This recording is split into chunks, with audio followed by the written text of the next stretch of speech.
Queen's Lead podcast. I'm your host, Amy Singleton, and as a child of the 80s, I'd love to say Queens rule, but they don't. Queens lead.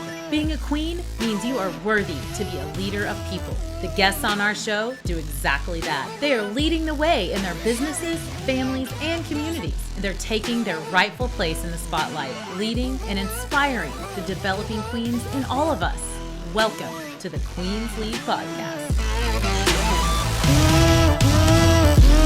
All right, welcome everybody, and I'd like to welcome today's guest, Channing Gardner. We're so excited to have her here. Yes, she is a wife. She is a mom. She has an insurance agency that is huge. She has children's books. She's an author and has a brand new book called Don't Be a Lemon. Welcome, Channing. Thank you so much for joining us. Yes, thanks for having me on. I'm excited. Awesome. So tell us who Channing is. So really, everything that I say yes to in life is centered around what I believe my mission is here on earth. And so I went through an experience at my church, and whether you're religious or not, I think everybody can use the knowledge of like, why am I really here? And so ever since then, I've just kind of honed in, and I say yes only to the things that allow me to lead more people. And so I am a shield for those that God allows me to lead, and I'm meant to lead many, not few. So that is kind of me in a sentence, if you want. I absolutely love that. Also have fairly recently identified my infinite purpose and all of these finite projects that are helping to fulfill that. So you would say your infinite purpose is, say that statement again, to be a shield? I'm a shield to those that God allows me to lead, and I'm meant to lead many, not few. I love it. Oh my God. And obviously you're doing so many different projects. Tell us about how you're leading, and maybe you can start with your agency or wherever you'd like to start. Yeah. So, it really kind of started in the pandemic. I've really been in leadership positions my whole life, whether it was in cheer or at school or at the science project that we had working on or whatever. But when the pandemic hit, I was one of those people that, in 48 hours, we no longer need your position. And, I sat at home and felt sorry for myself for a few months, and then woke up one day and was like, what am I doing? What is the point in just wallowing? So I applied for a job. I had no clue what it even was. And it was for an insurance job. And the man who interviewed me basically challenged me and said like, well, we're just not sure if you have what it takes. And I said, well, what is the quickest anybody's studied and passed the exam? And he goes, 4 days. I said, I'll have it done in 2. And so I honestly took the job just because I was challenged and told I couldn't do it, because that's who I am. If I can't do something, I'm going to prove you wrong. And then my pawpaw, he owned his own insurance agency. So I guess it's just must be in my blood. I worked for other people until January of this year. He passed. And that was kind of like the kick in the butt that I needed to say like, no more. I'm working for myself. I got this, and I'm totally capable. So yeah, that's kind of where, and my book is all about my failures, honestly, when I started leading professionally, and about some of the situations I was able to save and other relationships that I didn't get to save because I was the problem and I couldn't see it. Oh my gosh. I love that. So did you do it in the 2 days?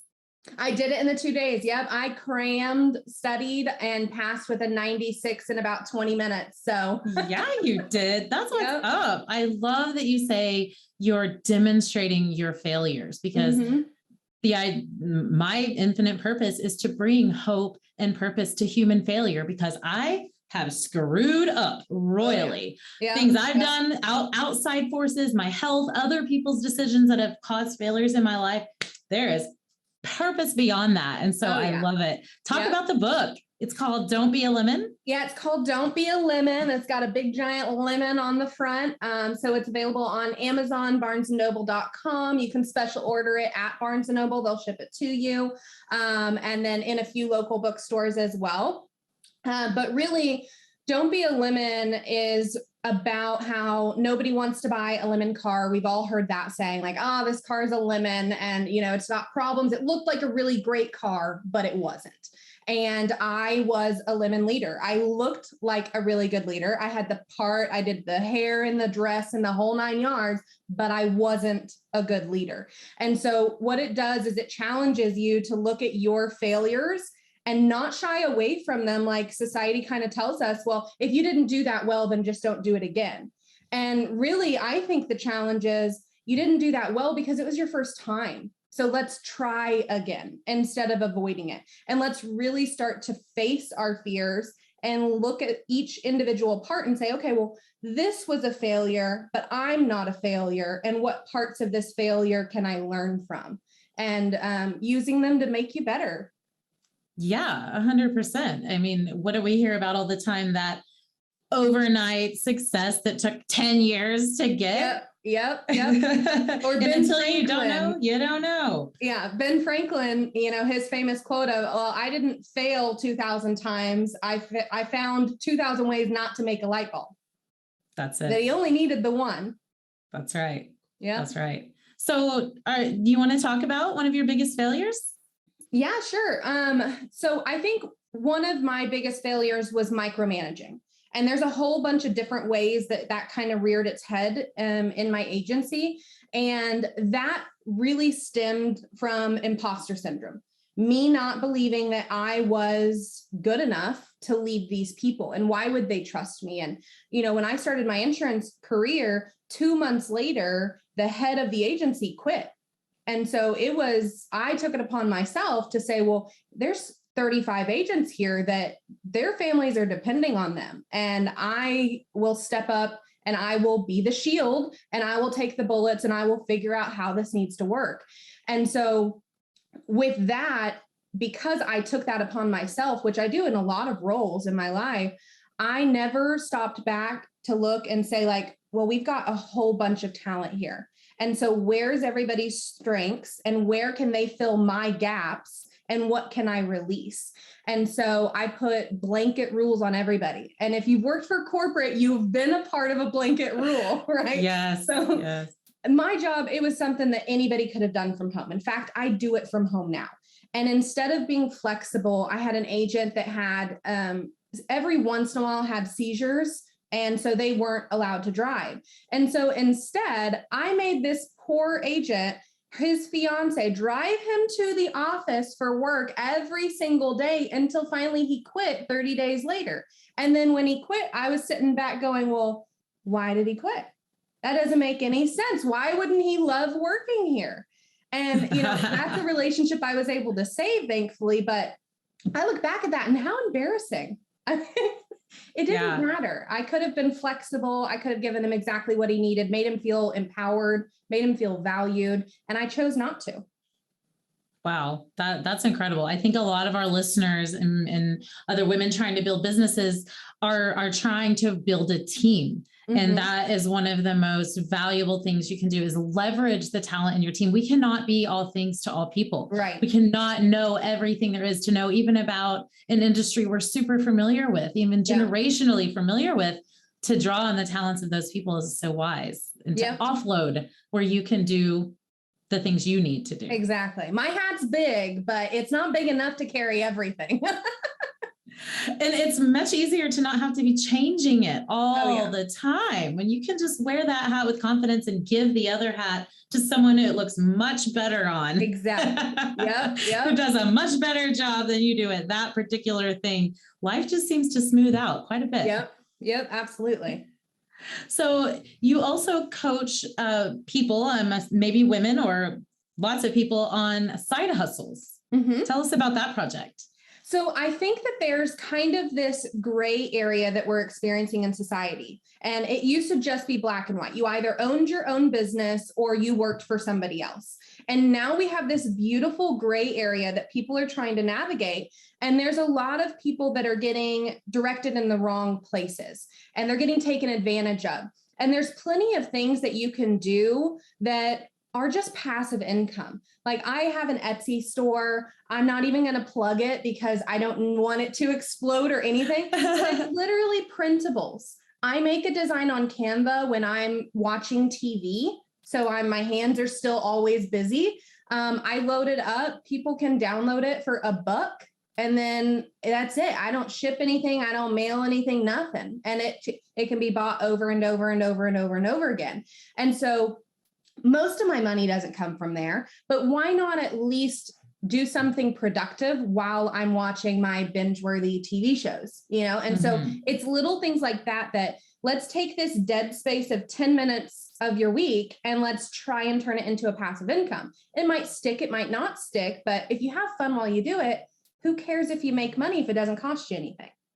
Yeah, for sure. I think a lot of people are looking for that extra passive income, and they don't really know, a lot of them get wrapped up in MLM companies, which can be great, but they take so much time. They really do. To make it work, you got to work it. And a lot of women don't have that kind of time. So, bravo for teaching them that. Yeah. Well, I think it's just the next step that a lot of people need to have the confidence to launch what their actual dream is. Like if this can just be the launching pad, it doesn't have to be successful. You just have to have the guts enough to start. Yes. And then whether it fails or not, when you go on to that next idea, you can say, well, I've already started one and I failed and it didn't destroy me. So what's the best that can happen? I can make this a huge success, or I can learn another lesson. And either way, that's still a positive thing. Yeah. It's all about just jumping in and try to do the thing, do it again. And there's going to be a million iterations. Everything in our lives is a living document. It's a living, breathing, changing thing. Absolutely. And to give someone permission to try and fail something is so empowering. Yep. Yeah, that's awesome. So, tell us about the books. You've got some other children's books as well. When did when did that start in kind of your timeline? So I had this idea, and I dream really vividly, and I dream it over and over and over until it comes out of me. And so I've just learned to be responsive to my dreams, because I don't like having the same dream over and over. But do you mean like actual dreams, like you're dreaming at night about things? Yeah. So my book, Don't Be a Lemon, I dreamed of the cover before I made it. I dreamed of the chapters before I wrote them. And my opinion, that's how God speaks to me. And so it's my job to wake up in the morning and say yes. And sometimes that takes me a few weeks of watching the same dream over and over. And other times I'm just like, yeah, sure, sounds fun. And so the kids' books took me a few months. And again, when my pawpaw passed, that was kind of like the kick in the butt that I needed to just like, who cares if anybody buys them? It's something that has to come out of me. It's something that I think he would absolutely love. My only regret is I didn't do it while he was still alive, because he would have been able to read these books. But what I did is I voice recorded everybody at his memorial service, their favorite stories about Pawpaw. And so I'm slowly turning those into kids' books. And each one teaches a different character trait that kids should be learning as they grow up. And the characters looked like Mimi and Pawpaw, so they're illustrated like them. Whoever's favorite story it is, if it's my cousin Brian or my mom's, that's the other character that's in that book with Mimi and Pawpaw. And then in the back, I sneak a little Jesus in. I put one Bible verse in the back end because that's what Pawpaw would have wanted. But that way, if you're not religious, you still can love the books. Just don't read the last page. There you go. I mean, oh my gosh, how incredible. And how blessed are you to get these visions and wisdom spoken into your life while you sleep? Like, talk about someone who's always working. Yeah, I got a shortcut, I think. Yeah, you did. That's a major blessing. I'm sure there's something else that it's plugging that's making up for in this. Right. No one can have it all, Channing. That's not fair. I know. Yeah, no, trust me. If I'm doing really great in one area, I'm dropping the ball in another one. So it's literally just like a juggling act and trying to figure out what all's going on and what balls I need to be juggling and when it's time to pass off that ball to somebody else. Yes. Oh my gosh. I think if I were spoken to in my sleep like that, I would rush to bed. Like, where's my next idea? I'm going to bed. Bye guys. Yeah. Have fun at your party. I need to sleep. I need ideas. Right. I'm always really grateful though, when he lets me like not wake up at 4 a.m. There's been a few times when I'm like woken up at 4 a.m. like, you have to do this now. And I'm like, dang it, I'm an 8 hours minimum sleep kind of girl. Like I need 8 to 10. That's when I'm just like, tell my husband like, all right, you got to get the kids to school because I'm taking a morning nap. Like, yeah, for sure. Well, it sounds like the pandemic was a pretty defining moment in your life. What for the listeners that are maybe thinking about like dipping that toe in the own my own business kind of water?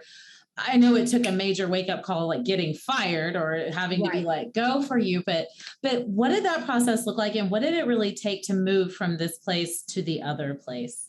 So I think it's just knowing yourself, right? So I'm a cannonball in the water kind of girl. Like that's who I am. I just go for it. I would rather fail like hard and fast. And I would rather make my mistakes where I'm going to learn that mistake really, really good. Epically fail. Exactly. Yes. But there's other people that's not their style. And I think it's okay to realize that we're all made uniquely and you are wired how you're wired for a reason. And so if you're a one step at a time, take that first step and just know that sometimes the doubts that you hear from yourself or your friends or your family, those are just cautions. They're not excuses to stop or to turn around. And I think a lot of times we look at doubt as disbelief, or we look at doubt as a reason or a stop sign or a U-turn. And really all it's saying is, hey, this is a speed bump. So slow down a little bit and make sure you go over it softly and then keep going because your destination is on track. And so I think just knowing who you are and having a lot of people in your corner that you can kind of go to when you're struggling. I've got tons of way more influential and powerful and godly and honoring and graceful women in my life. And sometimes it's not even just talking to them about business. It's just being around them. You know, that to me is motivating enough to see another woman who's, you know, bold enough to step out and say things that are scary or bold enough to start the new business. Then I'm like, well, what's my excuse? You know, like this isn't a big thing. I can do this. And who cares what the outcome is? The outcome's not my job. My job is just to say yes. Yes, absolutely. Have you had to begin surrounding yourself with different people, and have you had some kind of relationship changes since you started your own thing? Absolutely. So it kind of started before I started my own thing though. And, you know, when I was going through those changes, I just kept thinking like, there's something wrong with me. I keep losing all my friends and I don't know what's happening. And why is there so much betrayal? And like, why can't I find people that are loyal? And now looking back, you know, hindsight's 2020, I can see that was God was shifting who was in my circle so that my circle was ready for when I was ready to say yes. And so once I started saying yes, the more that I say yes to the right things and the more that I focus on the things that are meant for me, the more that I get just these amazing women that literally just like pop up out of nowhere. And you just have that instant connection with them. And it's just a beautiful process, but it's so scary because I know a lot of times as women, we tend to compete with each other or compare ourselves to each other or worry about the other's opinion. And so, you know, my shield of armor for myself is humor. Like I'm the first one to make fun of myself. I'm the first one. We had an event yesterday for the nonprofit that I'm on the board of that was starting up here in Oklahoma. And I put on, kid you not, a full green jumpsuit with a sunflower face mask. Yes. And I frolicked around Hafer Park here in Edmond, waving to everybody jogging and saying hello and just looking like a crazy person. But if I can do that, then I can do these little tiny things. Like who cares what people think about me if I'm doing what I'm supposed to do? Yes, 100%. And I feel the same way. And I haven't always been that way. I've always been that extrovert that thought I was too much for people. Like I was in their face.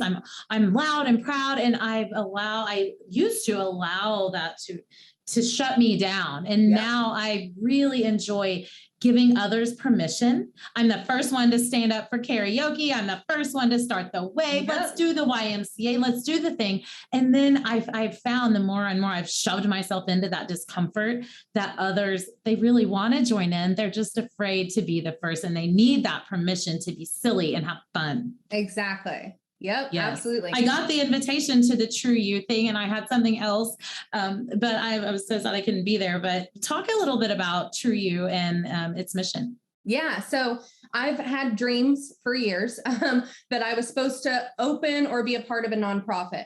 And it's really funny how God works sometimes, because he'll just shove you right back down into your place, you know? And so in my dream, it wasn't me leading this organization, but I believed that I was going to be the one to open it. And that's not how it worked out. And honestly, it is so much better the way that it is, because it brought so many other women into my life. And so I went to a Boss Lady Light Lunch and Learn, which is a free lunch and learn that's once a month. I had no clue what it was. All I knew was their message was women encouraging women, no competition, no looking down, no competing. And I was like, that is where I want to be. Yes. And so then I'm sitting on the couch, and, you know, my timer is supposed to go off 3 times. And I'm sitting there, I'm like, no, I don't think I'm going to go. And it goes off again. I don't think I'm going to go. It goes off 5 extra times than it was supposed to. And I said, okay, I'm supposed to be there. So I threw on a hat. I walked out in like just my comfy clothes, because at this point in my life, I'm going to be wearing what I want to wear, especially as a business owner. I get the luxury of that. Exactly. And Tina Aska, who started Boss Lady Light, stood up and said, hey, I want to start a nonprofit, and here's what it is. Does anybody want to be on the board? And so I was the first one to raise my hand going, yep, I already knew I was supposed to do that. I just thought I needed to wait until I was more qualified. But if this is my shot, it's my shot. And so the True You, really what we're trying to focus on is the world labels us as we go through life, and you get different labels. You get too much, you get too bold, or, you know, too stubborn, or all these negative connotations. And even the labels that we place on ourselves nowadays in society, it's so isolating, because it's he, she, them, they, Democrat, Republican, Christian, non-Christian. And every time that we put a label like that, we put ourselves in this teeny tiny little box, and only the people with those same labels can come in that box. And so what the True You wants to do is, we want to get down to who you actually are at the core, or who you want to be. Maybe you're not there yet, but you want to be. And so I am a mom, I'm a wife, but that's who I am to other people. Who am I at the end of the day for me? And so mine are advocate and protector. Those are the 2 things that I know at my core. That's what gives me goosebumps literally every time I talk about it. That's when you know you've got your core values right, is if you give yourself goosebumps. And so we want to empower women to get back to who they are before the trauma that happened to them, before they were, you know, maybe they were incarcerated. I was a teen mom. There was a lot of labels that were put on me. And so we want to take those women that have gone through that trauma and be in their corner and be their cheerleader, because so many in our society don't have that, and they don't have that sounding board. So that's what the True You is. We're going to teach basic life skills like credit score, budgeting, sewing, cooking, changing diapers. We're also going to have a developmental side that is workforce and making sure they can get an apartment, and leadership and business ownership, and free counseling, free access to healthcare, including pediatric care. That's not government funded, because let's be honest. Yeah, we let the government control it. It's just not what it should be.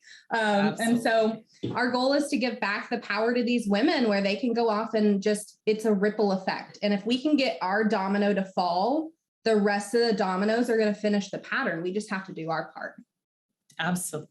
Freaking I love it. That's amazing. I have a huge heart for nonprofits, and especially I'm very interested in the incarcerated women piece. Is that the client that this is serving, or just one of the populations? It's one of them. So our target client is any woman who has gone through trauma. So that can be the trauma of incarceration, especially when it's generational and they're like the 5th in their family to go, because that tells us that there's a character missing. right? There's some part of that family tree that isn't there. And if we can come in and give that support, then they're going to be so much better off, including the next generations coming behind them. It can be women that have gone through mental abuse, physical abuse. Because especially with mental abuse, I think there's so much of that going on. And a lot of women don't even know that they've gone through it until they're out of it and they're in a healthy relationship. I look back at some of my relationships and go, what the hell was I thinking? Like, why was I there? That makes no sense. And then also teen moms, because regardless of how they got into that situation, there is trauma in teen motherhood. And a lot of it comes from society judging you, even if your family's on board, even if it wasn't from a trauma or a sexual abuse or anything like that. There's a lot of trauma that surrounds that. And so that's our clientele, is any woman who has gone through trauma. And if we're honest, every single one of us have. And so the goal is to not only take from this organization, but dump back into it. So if you get the services from us, you're going to be helping the other women in the areas that you're strong. Because again, let's fill the gaps. You might be broken in this one area or feel like you're not up to par, but in this other area, you are the best and you excel. And so let's build our confidence here and we'll work on this as we go. Yes, a community of women that are supporting one another. And I love that you say that and you talk about the generational change, because I know for me, especially during and throughout the pandemic, it's like there's so many issues that we're also upset about or angry about or want to affect change in. We can't all care about everything. At least we can care about it, but can we affect change? And the way change is affected is one person at a time. Exactly. And that is how we affect generational change, by getting in that woman's life, teaching her about family and those values and that missing piece from their family. And that's a true way to start the generational change effect. I love it. Yeah. So one of the projects that we have going on, I'll put a little plug here. Do it. Is we are looking for women who have survived and overcome their trauma. And we need your story. It'll be 100% anonymous. Now the stories will come through me. So obviously, like Amy, if you sent a story, I'm going to know that it was from you. But as soon as it passes me, it's 100% anonymous. And these stories will be chapters in a book. And that book will be on Amazon. It will be a source of, we're going to use a side hustle hack, right? We're going to side hustle passive income for the nonprofit. And what our hope is that any woman who picks up that book can see that we are survivors and that you can overcome whatever it is that you're going through, and that you're probably going through it for a reason. Because the fact is if I hadn't have gone through the trauma that I went through, or put myself in half the trauma that I did, I wouldn't have the testimony that I have, right? I think that's a lot of us. We're all guilty. I wouldn't have the testimony that I have. I wouldn't be able to reach the people that I can reach. I wouldn't be able to be that bridge from feeling like you're completely hopeless to look how far you've come. I mean, there's so many blessings that came out of my pain, but you have to choose to put it in that light, or it's just going to continue to eat at you. And so our hope is that this book, one, for the women who are writing their stories, that it can be, I've always known I need to tell my testimony, but I don't want anybody to know it's me. Then this book is perfect for you. If you don't want people to know your name, but you need to get it out of you, get it out. And then let it affect somebody else in a positive way. Let somebody else say, wow, chapter 3, like they really went through some stuff and look at how far they've come. And just so everybody knows, surviving your trauma is an accomplishment. You don't have to go on to be like on a stage to make a difference. Like, you survived it, and that is amazing in and of itself. Yes. And there are so many stories. I know for me personally, a trauma I suffered years ago, I thought I was alone. I really thought that I was, and now I look back and laugh and go, really? I thought that. But truly, when you're in your unique situation, you think, oh my gosh, I'm the only person who's ever experienced this. And how do I come out and share that shame of what I've put myself through, what I've been put through by someone else? And so how do you recommend someone does that? How do we overcome that the shame of sharing? I mean, we know that when we share, people Yeah. gain. But when you're in the beginning stages of that, it's hard. Yeah. I think it's finding a safe space. So whether that's therapy, whether that's a friend that you trust, a family member that you trust, or finding an organization. The True You is not the only organization out there that is willing to hear you. And just realizing that if you're in the trauma right now, you coming forward, you're gonna feel like an idiot. Or I know that it would have me. When I was coming forward, I was like, I feel so stupid and alone and isolated and just, I feel like an idiot. How could I have let this happen? And I think that we take the blame as the trauma survivors. And for me, the first step was realizing like, I am a trauma survivor. I'm not a trauma victim. I'm a trauma survivor. And so as a survivor, I have a responsibility to myself. Regardless if I choose to take a responsibility for the others going through the same thing, that's a personal choice and it's not for everybody. So don't think that you have to be on that journey, but you do have a responsibility to yourself. And you do have a responsibility to take care of yourself, to heal yourself, and to move past it. And then you can still use it for a positive force, even if nobody else knows what it is that you went through. Use it to fuel your own life. That you can make a huge difference just for yourself by taking back ownership and take back control. Yes. I love that you're speaking about that victim mentality, because I think a lot of us live or lived in it for a long time after that. And realizing, no, I'm not a victim. I'm a victor and I'm over this and it's in my past, and the things I can take responsibility for, I will. That's a hard one to swallow. And even the responsibility that others held that we may have played a tiny part in are also part of that therapy and working through it. But getting it out to someone, I think, is very helpful, because then we begin to see, okay, I'm speaking to another woman who's sitting right where I was 10 years ago, 1 year ago, 5 months ago, and I'm better now. And to prove that's possible is so empowering for people. Right. Well, and I think it all comes from, society's the one that labeled you incorrectly. Society is the one telling you that victimization is cool. And I think that that is what we need to break, that you are an individual and your story is unique. So why would society have the right to tell you who you are or how to deal with it or what to label yourself as? I mean, society doesn't have that right with me. And I've been told my whole life, oh, you're a lot. You're a lot. I am a lot. So get on board. I have a saying at my agency, lead, follow, or get out of the way, because this train is moving and it's moving fast. So that's when people say, what, you're a lot. A new favorite saying of mine too is, what is your intention with that? So when you get a comment that you don't like, or it's labeling you incorrectly, or, those are pretty tight pants. What is your intention with that? I love that. Because most people will go, oh, that's embarrassing. I can't believe I said that to you. I'm so sorry. Yes. And then let's take that crap back. Yeah. Put it back on them. I love that. I mean, as a society, we talk about it in marketing and in messaging all the time. Like, first of all, the human mind is wired to categorize. We must put things in boxes in order for us to understand it. But sometimes those boxes become very generalized, and everyone has that own unique story. And the thing about a story is the victim is never the hero. Right.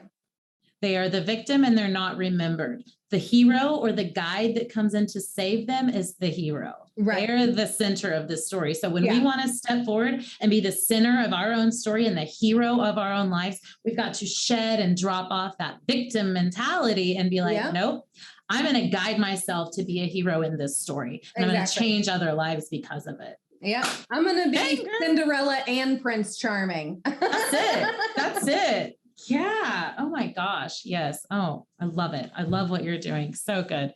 I can't believe it's already been half an hour. Moving on. What else? What else would you like the world to know about Channing and what you're doing? I think that, just realizing that as a leader, one of the things that I think we forget is to say that we're sorry. And like, quite honestly, I haven't done it enough in my life. And there's plenty of relationships or bridges that have been burned. And I think that that relationship is just damaged beyond belief. And I have blocked out what it is that I did to that person. I can't remember why that relationship ended, and instead of walking up and just saying like, hey, I'm so sorry if I did something wrong, or I don't know why we fell out of touch. Can you tell me? Because I mean, at the bottom of the line, like, if they're going to give me some harsh criticism, I can either take that to heart and I can be super bummed about it, or I can take that and learn from it and not do that to somebody else. And just recognizing that, like, we are all humans. So I'm going to hurt you, you're going to hurt me. And if we can learn to communicate in a way that we can learn from each other, then even if that relationship doesn't work, we're going to be able to communicate better with the next relationships that we do have. And whether that's at work, at church, at home, I mean, I don't think that it matters where you are. We just need to start being more understanding, more gracious, and give a lot more grace than we have been.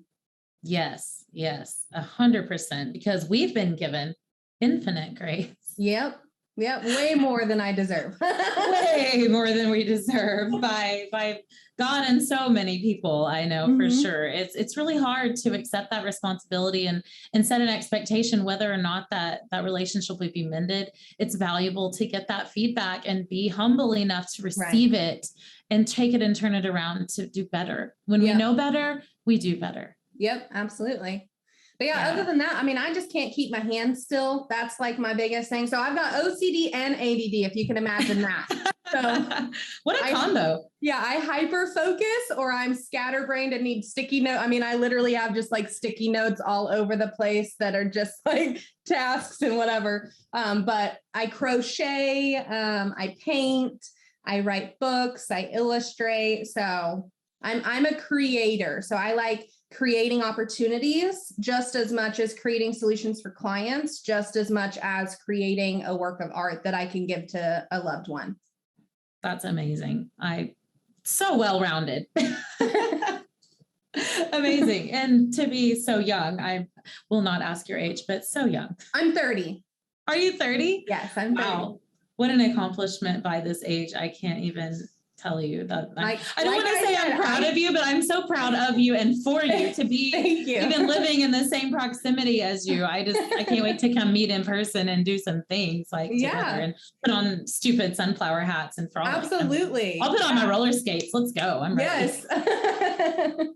Yes. I'm young, but remember, I like failing hard and fast. So I have lived a very big life in my very short 30 years. And most of that was self-imposed. But I wouldn't have it any other way, because now I get to, look at the years to come, and I can really leave behind, the legacy of my Mimi and Paw Paw by continuing on with their stories. And I can leave the legacies that are already here, but now I can pass them on to multi families, and I can pass them on for generations to come forever. And it's just so important to me that my kids can understand that they never have to work something that they don't want to work at, and they don't have to work for somebody else that isn't treating them with value, and that they are capable of accomplishing whatever they want. And maybe they can't accomplish it, but who freaking cares? Like, we try and ask our kids, and we need to get better at the frequency, but what did you fail at? And this is something that the owner of Spanx, I saw a YouTube video with her. Yes. And I was like, I love that. So her dad asked her every single week, what did you fail at this week? And if she failed, she'd go, oh, I tried out for the school play and I was horrible. And he'd go, congratulations. Now you don't have to waste your energy on that. You can move on to something else. And if she didn't fail that week, he'd say, I'm really sorry for you. Let's try to fail next week. And so for her, it created this mindset of, who cares if I fail? I failed if I didn't try, not if I tried and didn't succeed. And so I'm like, that's what I want my kids to know. Like, who freaking cares if my book never sells more than 10 copies? It wasn't for the people, that was for me. And that was something that had to come out of me. And as long as I say yes to the things I'm supposed to say yes to, then I can go to sleep and know that I can be proud of myself. It didn't turn out how I wanted, but I can be proud of myself because I did my part. And everything else is just up to God and the universe. Oh my gosh. How did you fail today? Listen to that, listener. What did you fail at today? If you didn't fail at something today, maybe you didn't try hard enough. Yep. I love it. We need permission to not only identify our strengths, but also what we're not so good at. Right. So that we can better focus where our value add is in this community, society, world. We get this many chances. Yep. Only one. Well, and remember too, that like some of the things that you think that you failed at are not a failure. They are a strength. I cannot focus until I can, right? OCD and ADD. I do not have the strength of focus. But what that does allow me is to juggle books and novels and agency and kids and, all the different things and painting and Etsy and all. I can juggle all the things because I can't focus. It's not a hindrance, but if I hadn't have failed over and over and over at focusing, I wouldn't have ever known that, well, because I can't focus, I can handle 15 things at once, where most people can't. And as long as you're good at delegating, and it sounds like you're great at it. Right. Now. And for me, it's not a stress. Like I don't lose sleep at night. I don't stay up worrying and wondering because it's a strength, but I wouldn't have known that if I hadn't have failed. And I think failure is what kind of points you towards your North Star. Either you realize like, this is not the industry I want to be in. These are not the people I want to be around. This is not the style of book that I enjoy reading. This is not the type of company I want to run. I mean, every single failure is going to point you closer and closer to exactly what you're supposed to be doing. So why would we run from that? Yeah, because society has told us to not to fail. Right. Only do good, only get A's, only get, I love I think it's some of the Elon Musk quotes talking about why failing students are the best students. Oh yeah. F students. Give me all the F students. Dropout. Like I'm a college dropout and I finished high school online because I had a baby before I graduated, and like I looked at some of the other people that I graduated with, and some are doing exactly what they're supposed to do. And others are still super lost and they're just working a job because they have to pay the bills and that's what they do. And I just think that life's way too short to work to pay a bill. I'd rather enjoy the ride and fail a ton along the way. Yeah. It sounds like you had some really incredible people in your life, like your papa and other leaders that kind of taught you this early on. Not everyone is so blessed to know what's out there and what's available. Yeah. At least I wasn't. I was definitely brought up in not surrounded by any business owners or anything like that. I didn't know what was out there. And to have someone like you shouting it from the rooftops, it's for you, it's for you, it's for you. Do this before you're 40. Get up, quit the job, do the thing. Fail fast, fail often. Yes. And watch how much you succeed. Oh my gosh, I love it. Channing, our time is almost over. I can't believe it. Tell our listeners how they can find you.